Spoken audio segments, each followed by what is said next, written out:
Assalamualaikum warahmatullahi wabarakatuh. Perkenalkan, nama saya Adinda Halimatus Sa'diah dengan NIM 20154710118, kelas reguler 1 tingkat 1. Di sini saya akan menjelaskan tentang perubahan fisiologis sistem perkemihan pada ibu masa nifas atau pasca melahirkan. Perubahan pada sistem perkemihan antara lain ginjal, yang merupakan alat untuk mengeluarkan sisa metabolisme tubuh melalui urin. Darah masuk ke ginjal, kemudian disaring oleh satuan atau unit terkecil dari ginjal yang disebut dengan nefron atau tempatnya di glomerulus. Kemudian mengecil dan nefron menjadi atrofi. Aliran darah ke ginjal menurun sampai dengan 50%. Fungsi tubulus berkurang, akibatnya kemampuan mengkonsentrasi urin berkurang, serta berat jenis urin menurun. Pada masa nifas atau pasca melahirkan, kadar steroid menurun sehingga menyebabkan penurunan fungsi ginjal. Selanjutnya, fungsi ginjal akan kembali normal dalam waktu 1 bulan setelah wanita melahirkan. Urin dalam jumlah yang besar akan dihasilkan dalam waktu 12-36 jam sesudah melahirkan. Cairan ekstraseluler terbagi dalam plasma darah dan langsung diberikan untuk sel-sel yang disebut cairan interstisial. Selanjutnya, beberapa hal yang berkaitan dengan cairan tubuh antara lain yaitu edema dan dehidrasi. Edema adalah tertimbunnya cairan dalam jaringan akibat gangguan keseimbangan cairan dalam tubuh. Dehidrasi adalah kekurangan cairan atau volume air yang terjadi pada tubuh karena pengeluaran berlebihan dan tidak diganti. Selanjutnya yaitu pengeluaran sisa metabolisme racun dan zat toksin ginjal. Zat toksin ginjal mengekresi hasil akhir dari metabolisme protein yang mengandung nitrogen, terutama urea, asam urat, dan kreatinin.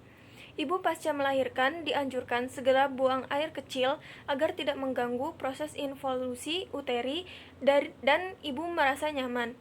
Namun demikian, pasca melahirkan, ibu akan merasa sulit buang air kecil.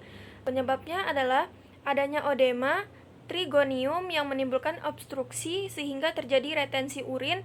Yang kedua, diaforesis, yaitu mekanisme tubuh untuk mengurangi cairan yang terretensi dalam tubuh terjadi selama 2 hari setelah melahirkan. Selanjutnya, ibu akan mengalami depresi dari sfinkter uretra oleh karena penekanan kepala janin dan spasme oleh iritasi muskulus sfinkter ani selama persalinan, sehingga menyebabkan miksi.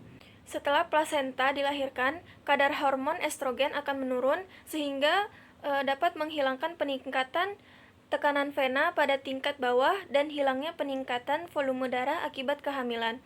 Hal ini merupakan mekanisme tubuh untuk mengatasi kelebihan cairan. Dan keadaan ini juga disebut dengan diuresis pascapartum. Ureter yang berdilatasi akan kembali normal dalam tempo 6 minggu. Selanjutnya, kehilangan cairan melalui keringat dan peningkatan jumlah urin menyebabkan penurunan berat badan sekitar 2,5 kg selama pasca masa nifas. Selanjutnya, pada ibu masa nifas atau pasca persalinan akan menderita inkontinensia atau biasanya sertes inkontinensia yang kadang-kadang menetap sampai beberapa minggu pasca persalinan.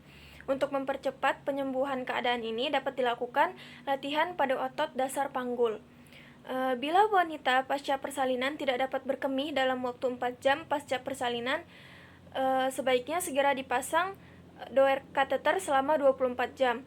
Apabila kemungkinan mengalami keluhan tak dapat berkemih dalam waktu 4 jam, lakukan kateterisasi, dan bila jumlah residu lebih dari 200 ml, maka kemungkinan ada gangguan pada proses urinasinya. Maka kateter tetap terpasang dan dibuka 4 jam kemudian bila volume urin kurang dari 200 ml. Kateter dibuka dan pasien diharapkan dapat berkemih seperti biasa.